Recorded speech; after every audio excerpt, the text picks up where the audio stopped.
लावरू साहब, कल बैठक हुई थी, राहुल गांधी और खरगे साहब थे उस बैठक में। क्या सीट शेयरिंग को लेके बात हुई और तमाम सांसद गए हुए थे, तो क्या दारोमदार, क्या निर्देश उन लोगों को दिया गया है और किस तरीके से आगे की रणनीति, कोई और यात्रा निकालेंगे या क्या कैंपेन होगी? कल की बैठक समीक्षा बैठक थी, पहले भी हुई है, आगे भी होगा। और उस बैठक में बिहार के चुनाव को लेकर बिहार के लीडर्स के साथ काफ़ी गहराई में चर्चा हुआ।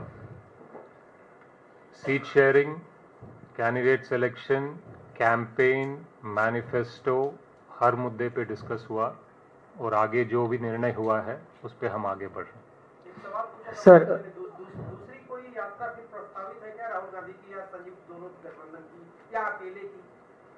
कैंपेन अलग अलग तरीके से आगे बढ़ेगा। फिलहाल दोबारा राहुल जी की यात्रा का कोई अभी प्लानिंग नहीं।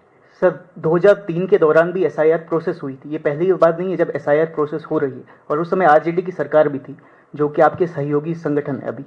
तो सर उस विषय पे आपका क्या कहना है? क्योंकि कुछ नेता है जो कांग्रेस के, वो एसआईआर की प्रोसेस पे ही सवाल उठा रहे हैं सर।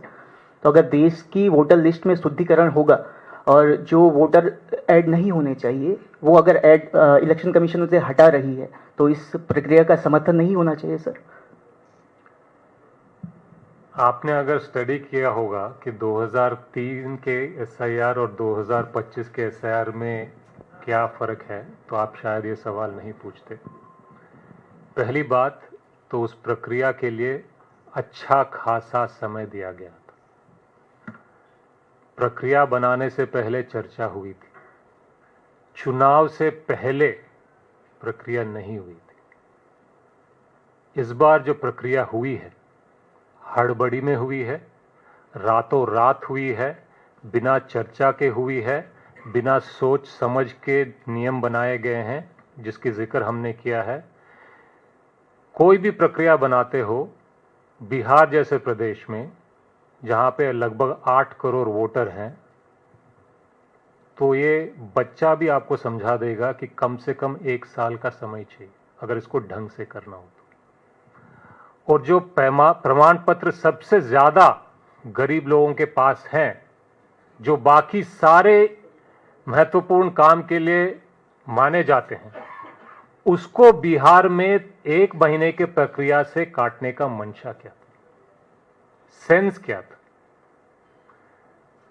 तीसरी बात, चुनाव के पहले बाढ़ के समय में ग्रामीण क्षेत्रों में आपने जिस तरीके के नियम कानून लगाए थे वो आपने खुद फॉलो नहीं किए। फॉर्म कैसे भरे गए हैं, किसने भरे हैं, कहां पर भरे हैं, इस पे आप लोगों के साथियों ने वीडियो बना बनाकर शेयर किया। तो उस एसआईआर और इस एसआईआर में जमीन आसमान का फर्क है। ये वोट चोरी की एसआईआर है, वो वोटर लिस्ट को सुधारने की एसआईआर थी।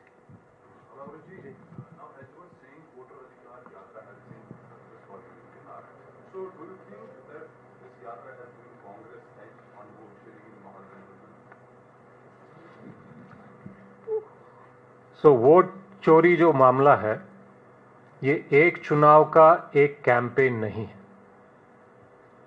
जैसे मैंने समझाया, ये लोकतंत्र में जनता का हर समस्या का जड़ बन चुका है। जब तक हम लोग वोट चोरी को सुधारेंगे नहीं, जो भी सरकार चुन के आएगी वो जनता के लिए काम नहीं करेगी। और ये बीजेपी ने साबित करके दिखाया है। मोदी जी 11 साल पहले 2 करोड़ नौकरियों के वादा करते हैं, नौकरी नहीं देते हैं, फिर भी वोट चोरी से चुन के आते हैं। पेट्रोल का दाम 50 से 100 कर देते हैं, जनता त्रस्त हो जाती है, फिर भी वो वोट चोरी से चुन के आते हैं। पेपर लीक पे पेपर लीक होते हैं, युवाओं के भविष्य खराब होते हैं, उससे उनको कोई फर्क नहीं पड़ता, फिर भी वो वोट चोरी से चुन के आते हैं। बिहार में आज बीजेपी के राज में क्राइम बढ़ता जा रहा है, उससे इनको कोई फर्क नहीं पड़ रहा, क्योंकि इनको पता है कि ये वोट चोरी से सरकार बनाते हैं। बिहार में जब तक ये सरकार वोट चोरी से बनती रहेगी, बिहार की जनता की समस्याओं का समाधान नहीं होगा। वोटर अधिकार यात्रा का ये मकसद था कि जनता को ये बात समझाना, और हमारे को लगता है कि जनता ये बात समझ गई है, क्योंकि यात्रा के दौरान आपने भी सुना होगा, मैंने भी सुना है, बच्चा बच्चा ये कह रहा है कि वोट चोर गद्दी छोड़। आपके सहयोगी कृष्णा हैं जी। बिहार में जो सबसे मजबूत तेजस्वी यादव। कृष्णा लावरी जी, यहाँ सवाल है मेरा। जो कल एक ट्वीट किया है तेजस्वी यादव ने नेपाल के हालात का जिक्र करते हुए, नेपाल के नजदीक है बिहार, डरा नहीं रही हैं, सिर्फ बता रही हैं चुनाव आयोग को। इसके बाद एक बड़ी बहस छिड़ी हुई है कि नेपाल का जिक्र कर क्या बताना चाहते हैं तेजस्वी? क्या पार्टी, कांग्रेस पार्टी इस बयान से सहमत है उनके? कांग्रेस पार्टी इस बात से बिल्कुल सहमत है कि जब तक वोट चोरी चलती रहेगी, जनता के मुद्दों पे काम नहीं होगा, और जब तक जनता का सेवा नहीं होगा और जनता का काम नहीं होगा, तो जनता में आक्रोश बढ़ेगा, और जब तक ये आक्रोश बढ़ता जाएगा तब तक खतरा बढ़ता जाएगा, ये हमारा मानना है। कृष्णा जी, इधर इस साइड आपके लेफ्ट में, कृष्णा जी इधर। जब ये आधार को मैंडेट कर दिया गया 12th डॉक्यूमेंट, आज ऑफिशियली नोटिफिकेशन भी कर दिया चुनाव आयोग ने सारे डिस्ट्रिक्ट इलेक्शन ऑफिसर्स को बिहार में। आपने 65 लाख का नंबर भी सामने चुनाव आयोग लेके आया। इस 65 लाख में से अब आपको लगता है कि और ये नंबर रिड्यूस हो पाएगा? आधार को अगर मैंडेट कर दिया जाता है या आधार को इंक्लूड करा है तो कितना नंबर ऐसा है आप लोग, क्योंकि आप लोग कह रहे हैं कि ग्राउंड पे आप काम कर रहे हैं, आपके बूथ लेवल पे आपके वर्कर्स काम कर रहे हैं पूरे गठबंधन के, तो उसमें आपको हेल्प आउट होगा? और दूसरा ये कि जब आपने ये यात्रा निकाली है और रिस्पांस आप कह रहे हैं बहुत अच्छा मिला है, तो जो सीट शेयरिंग के अंदर अब कांग्रेस को कोई इस बात का बेनिफिट मिलेगा? वोट शेयरिंग में नहीं, मैं सीट शेयरिंग की बात कर रहा हूँ, जहां आप आरजेडी से अच्छे से क्या जो है बार्गेन कर पाएंगे, और आप लोगों की जो स्ट्रैटेजी रहेगी कि सीट आप चाह रहे हैं कि आपके मन मुताबिक मिले। जी, पहला सवाल था कि आधार को जोड़ने से प्रक्रिया सुधरी है कि नहीं, उससे जनता को फायदा होगा कि नहीं। आधार जोड़ना हमारा मांग था, और इसी हॉल में काफ़ी शुरू में जब प्रेस कॉन्फ्रेंस हुई थी, आधार पे बहुत विस्तृत तरीके से हमने अपनी बात रखी। हंसी की बात यह है कि प्रक्रिया खत्म होने के बाद, औपचारिक तरीके से प्रक्रिया खत्म होने के बाद आधार को माना जाता है, जबकि डे 1 से ये सबको पता है और था कि आधार को एक्सक्लूड करने का कोई मतलब ही नहीं। कभी कभी हमें लगता है कि सही फैसले को गलत समय में या लेट लेने से वजह से उसका फायदा कम हो जाता। और उदाहरण के लिए मैं आपके सामने इलेक्टोरल बॉन्ड्स की बात करना चाहता हूं। इलेक्टोरल बॉन्ड्स को सुप्रीम कोर्ट ने खारिज किया, लेकिन खारिज तब जाके किया जब इलेक्टोरल बॉन्ड से देश को, संविधान को, लोकतंत्र को बहुत बड़ा नुकसान हो गया था। अभी आधार कार्ड को प्रक्रिया में जोड़कर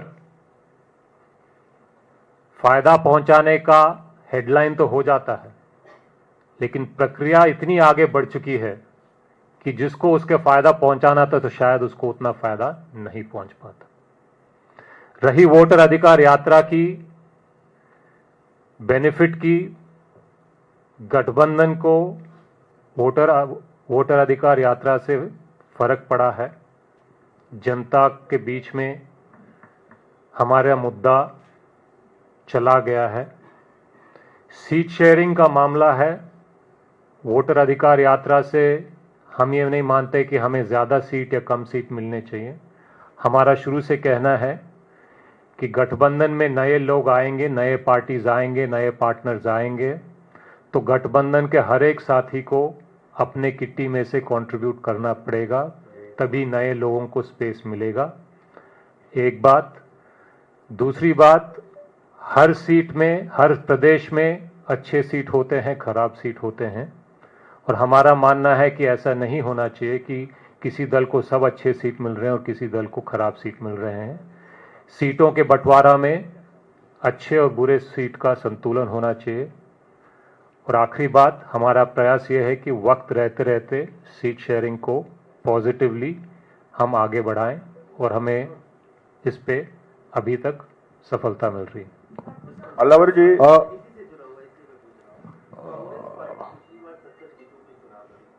कांग्रेस पार्टी और राजनीतिक पार्टी जो महागठबंधन के अंदर आ गई अपने किटी में से कितना सैक्रिफाइस करने के लिए तैयार है। और एक सवाल चूंकि इलेक्टोरल रोल में उन्होंने पूछा, अब आपने भी कहा कि समय निकल गया है, जो भी फाइनल इलेक्टोरल रोल चुनाव आयोग तय कर देता है, क्या महागठबंधन उस इलेक्टोरल रोल के हिसाब से विधानसभा चुनाव में जाने के लिए तैयार है, या फिर बाकी भी शिकायतें आप लोगों की रहेंगी? जो भी फाइनल इलेक्टोरल रोल पब्लिश जो भी फाइनल इलेक्टोरल रोल पब्लिश होता है उस पे हम आगे मुद्दा उठाएंगे या मुद्दा बनाएंगे, वो इस पे डिपेंड करता है कि इलेक्टोरल रोल की क्वालिटी क्या है। हम किसी भी इलेक्टोरल रोल के आज के डेट में इसीलिए नहीं मानेंगे क्योंकि चुनाव आयोग ने उसको फाइनल किया है।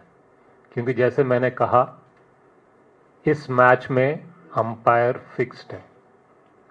अगर इलेक्टोरल रोल में हमें गड़बड़ियां दिखेंगी तो हम उसको मुद्दा बनाएंगे, हम मुद्दा उठाएंगे और इसमें कोई पीछे हटने वाली बात नहीं है। रही कौन सी पार्टी कितने सीट सैक्रिफाइस करेगी, उसके लिए सबसे पहले ये जानना ज़रूरी है कि नए पार्टनर्स कितने आ रहे हैं और उनको कितना सीट दिया जाएगा। उसके बाद हमारा मानना है कि प्रोपोर्शनेटली हर पार्टी को अपने हिस्से में से उसके लिए कंट्रीब्यूट करना पड़ेगा। सर, आप लोग स्क्रीनिंग कमेटी की पहली बैठक से आ रहे हैं, तो मेरे दो सवाल, एक स्क्रीनिंग पे है और एक दूसरा सवाल है। तो क्या चर्चा हुई स्क्रीनिंग कमेटी की बैठक में? कितनी सीटों पर आप लोगों ने बात की है और कितनी सीटें आप लोगों को मिलने का अनुमान है? स्क्रीनिंग की बैठक आप लोग शुरू कर चुके हैं जबकि सीट बंटवारा अभी तय नहीं हुआ है। एक थोड़ा सा इस पर बता दीजिए। और दूसरा, बिहार चूंकि बिल्कुल नेपाल की सीमा लगती है बिहार से, नेपाल में जो कुछ हो रहा है उसको बिहार के नेता के तौर पर आप लोग कैसे देखते हैं भारत के कॉन्टेक्स्ट में, जिस तरीके से नेपाल में हिंसा हुई है और युवाओं की बगावत हुई है सरकार के खिलाफ?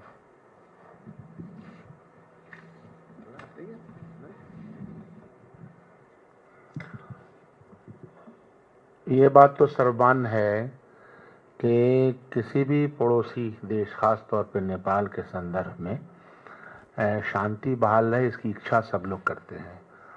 और सरकारें वहाँ के नौजवानों की या किसी भी सेक्शन की अगर उपेक्षा करती हैं तो वो कहीं ना कहीं आक्रोश की वजह भी बनती है, और ये यहाँ भी ये बात लागू होती है। लेकिन शांति बहाल हो, इसकी हम कामना करते हैं जितने जल्द हो सके। उसके जितने भी आयाम है उस पर बातचीत होनी चाहिए। यहाँ भी लागू होती है? दूसरा, यहाँ भी लागू का मतलब ये है कि आक्रोश बढ़ता है ना, आक्रोश के रूप अलग अलग हो सकते हैं, और ये आक्रोश जनता की चुनी हुई सरकार चोरी के माध्यम से आएगी तो आक्रोश बढ़ेगा। आक्रोश का आयाम अलग अलग हो सकता है। यहाँ मतलब हिंदुस्तान की बात कर रहे हैं ना आप? यहाँ भी किसी भी जगह पे होता है, ये हमारे सामने चीजें देखी हुई है। मतलब अप्रत्यक्ष रूप से सरकार को भी, भारत सरकार को भी चेतावनी दे रहे हैं कि अगर वोट चोरी होता है तो इस तरह के एजिटेशन बिहार या देश के रूप पर कोई बात नहीं है। बात यह है कि गुस्से का इजहार होता है। मान लीजिए कि इस यात्रा में गुस्से का इजहार दिख रहा था। गुस्से के इजहार के अपने अलग अलग तरीके हो सकते हैं। हम एक तरीके को ही मान लें कि यही तरीका सही, ऐसा नहीं है। मैं कह रहा हूँ हमारे यहाँ तो इतिहास है गुस्से के इजहार का। ब्रिटिश साम्राज्य से जब हम लड़े तो गुस्से के इजहार के डिफरेंट तरीके हैं। तो ये होते हैं इसलिए चुनी हुई सरकारों को, और बिहार हिंदुस्तान के संदर्भ में जो बातें हमने कही हैं ये इसको वहीं तरह दीजिए, नंबर 1। नंबर 2, जो आपने बातें कही हैं कि अनौपचारिक स्क्रीनिंग की बैठक थी, उसके पहले प्रदेश इलेक्शन कमेटी की बैठक होनी है, तो उसमें एक औपचारिकता तय होनी थी, क्या क्या चीज़ें हम लोगों को उसके पहले करनी थी। तो ये कोई फॉर्मल मीटिंग अनाउंसमेंट नहीं था। इनफॉर्मल जितने लोग, सेक्रेटरीज, ऑब्जर्वर्स वहाँ जो काम कर रहे हैं, प्लस जनता के से जो लोग मिले हैं, कैंडिडेट से जो लोग मिले हैं, जो एस्पायरेंट्स हैं, उनके साथ चर्चा कैसी हुई, क्या उसके ऑप्टिक्स होने चाहिए, इस पे वो चर्चा हुई है। जी शुक्रिया। सर तो स्क्रीनिंग की बात कंप्लीट कर देते हैं, फिर आप अपना सवाल पूछ सकते हैं, क्योंकि मुझे लगता है कि इस पे काफ़ी सवाल आएंगे, तो मैं उसको पहले ही क्लियर कर देता हूं। आज की स्क्रीनिंग का मेन मकसद था कि आगे की प्रक्रिया क्या होनी चाहिए और टाइमलाइंस क्या होनी चाहिए। टाइमलाइंस ये तय हुआ है कि ब्लॉक कमिटीज़ और जिला कमिटीज़ से जो नाम आएंगे वो 14 सितंबर तक आनी चाहिए। प्रदेश इलेक्शन कमीशन की कमेटी की मीटिंग 16 सितंबर को पटना में तय हुआ है और औपचारिकता से फॉर्मली स्क्रीनिंग कमेटी का काम 19 सितंबर से शुरू होगा। तो मेरे ख्याल से ये स्क्रीनिंग कमेटी के जितने क्वेश्चंस होंगे ये शायद सबको एड्रेस करेगा। तो अभी आप आगे पूछ सकते हैं। कृष्णा जी, एक सवाल ये है कि कृष्णा जी, सर। सवाल एक ये है कि आपने खुद कहा कि आप सहयोगी दलों के बीच में बहुत अच्छा तालमेल है। आपने कहा कि कुछ और दल नए आए हैं गठबंधन में तो अपनी किटी से सीटें छोड़ेंगे, लेकिन सवाल ये आता है कि कांग्रेस पार्टी पिछली बार 70 सीटें लड़ी और 19 जीती। ज्यादातर ये कहा गया कि कांग्रेस पार्टी को हारने वाली सीटें दे दी गई, तो क्या इस पर कोई टारगेट करेंगे आप कि 70 ना लड़ें, आप 60 लड़ें, 58 लड़ें, 62 लड़ें, लेकिन वो सीटें लड़ें जो विनिंग सीटें हो, कम से कम जहां कांग्रेस मजबूत हो, सिर्फ सीटें लड़ने के लिए ना लड़ें? इसके लिए कोई फॉर्मूला? ये बात सही है कि जो भी सीट का बंटवारा होगा वो इन चीज़ों का ध्यान रखेगा कि विनिंग सीट्स भी हों और संख्या भी अच्छी हो। लेकिन जैसे मैंने कहा, कोई भी दल, चाहे वो हम हो या कोई और हो, वो ये बोलेगा कि मैं जितने सीट लड़ूंगा मैं अच्छे ही सीट लड़ूंगा, तो ये भी मुमकिन नहीं है।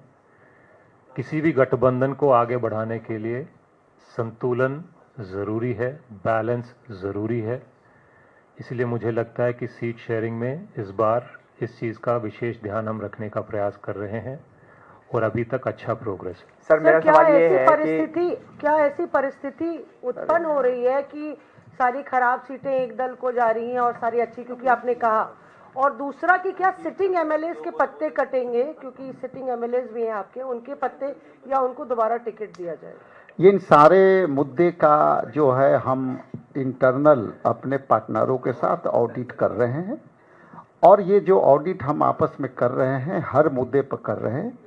जब ये सारे मुद्दे बाहर आएंगे तो आपके साथ बैठ के आराम से बात करेंगे।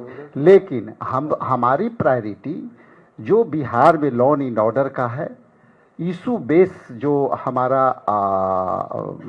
मुद्दा है, उस मुद्दे के अनुकूल हम सीट शेयरिंग को भी उसमें हम जोड़ने का कोशिश कर रहे हैं।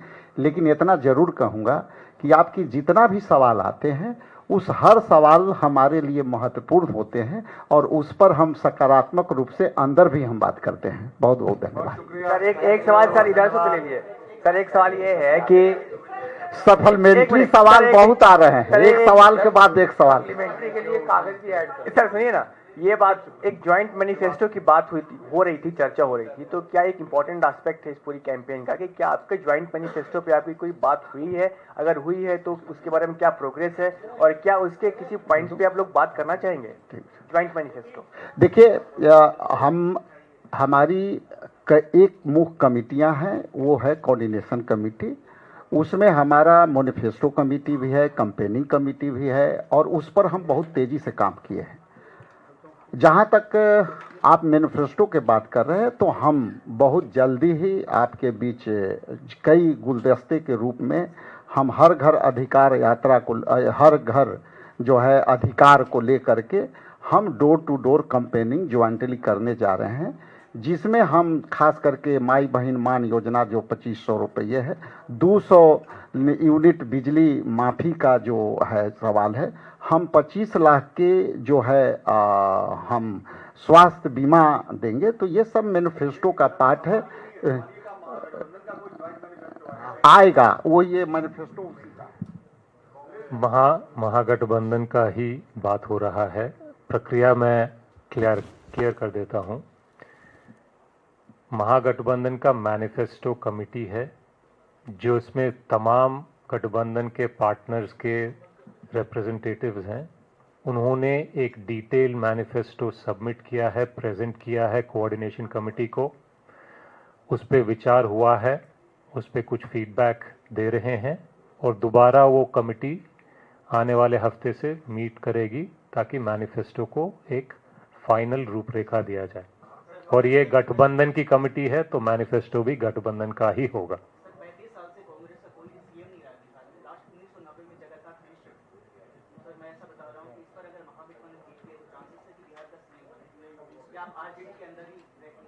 बिहार का सीएम बिहार